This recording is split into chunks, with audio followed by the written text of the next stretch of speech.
ఇంట్లో బంగారం ఉంటే దొంగలు ఎప్పుడు దోచుకెళ్తారో తెలియదు. అందుకే చాలా మంది బ్యాంకుల్లో దాచుకుంటారు, లేదా బ్యాంకులో తాకట్టు పెట్టి ఆ డబ్బును అవసరానికి వాడుకుంటారు. బ్యాంకులో తాకట్టు పెట్టిన నగలకు రక్షణ లేకపోతే ఇక సామాన్యుల పరిస్థితి ఏం కావాలి? పశ్చిమ గోదావరి జిల్లాలో అదే జరిగింది. బ్యాంకులో ఖాతాదారుల నగలు మాయమయ్యాయి. దీంతో బాధితులు నగల కోసం ఆందోళన బాట పట్టారు.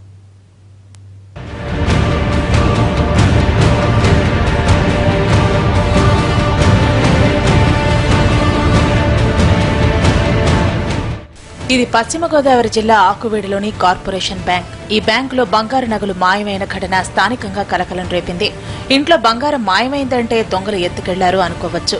కానీ బ్యాంకులో దొంగలు పడుకున్న బంగారం ఎలా మాయమైందన్నది మిస్టరీగా మారింది.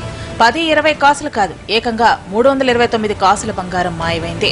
19 ప్యాకెట్లలో ఉన్న ఈ బంగారు నగలు ఎటు పోయాయో అంత చిక్కట్లేదు. బ్యాంకులో మాయమైన బంగారం అంతా ఖాతాదారులదే. ఈ నగలను తాకట్టు పెట్టి రుణం తీసుకున్న ఖాతాదారులు డబ్బులన్నీ చెల్లించి బంగారం కోసం బ్యాంకుకు వచ్చారు. లెక్క చూసుకుని నగలు తిరిగి ఇవ్వాల్సిన అధికారులు రేపు ఎల్లుండి అంటూ ఖాతాదారులను తిప్పుతున్నారు. ఎన్నిసార్లు తిరిగినా ఒక్కరికి బంగారం అందలేదు. అనుమానం వచ్చిన ఖాతాదారులు విజయవాడ జోనల్ ఆఫీసులో ఫిర్యాదు చేశారు. అక్కడి నుంచి వచ్చిన అధికారులు తనిఖీ చేయడంతో బండారం బయటపడింది. స్ట్రాంగ్ రూమ్ లో భద్రపరిచిన 19 ప్యాకెట్లోని 80 లక్షల విలువైన బంగారం మాయమైందని ప్రాథమికంగా తేలింది. వెంటనే జోనల్ ఆఫీస్ నుంచి ఒక టీం మేము వచ్చాం. ఇవాళ వచ్చిన తర్వాత మేము పరిస్థితి చూసాం. మేము కూడా వెరిఫై చేసాం అన్ని గోల్డ్ లోన్ కూడా. ఓన్లీ 19 కస్టమర్లు ఏవైతే గోల్డ్ ప్లేట్ చేశారో అవి మాత్రం కనబడడం లేదు. ఇమీడియట్గా మేము పోలీసులు ఎఫ్ఐఆర్ ఇవ్వడం కూడా జరిగింది. పోలీసు వారు కూడా వచ్చారు, వాళ్ళు కూడా అన్ని చూశారు. బ్యాంకులో బంగారం మాయమైన వార్త తెలుసుకున్న ఖాతాదారులు ఆందోళనకు దిగారు. ఆర్థిక ఇబ్బందులతో బంగారు ఆభరణాలను బ్యాంకులో పెడితే ఇక్కడ రక్షణ లేకుండా పోయిందని బాధితులు ఆగ్రహం వ్యక్తం చేస్తున్నారు. బాధ్యులపై కఠిన చర్యలు తీసుకోవాలని పోలీసులకు ఫిర్యాదు చేశారు. నేను 2 రోజుల క్రితం విడిపించుకోవడానికి వెళ్తే 2 రోజులు ఆగండి మీ వస్తువులు ఇచ్చేస్తామని నేను తిప్పంపించడం జరిగింది.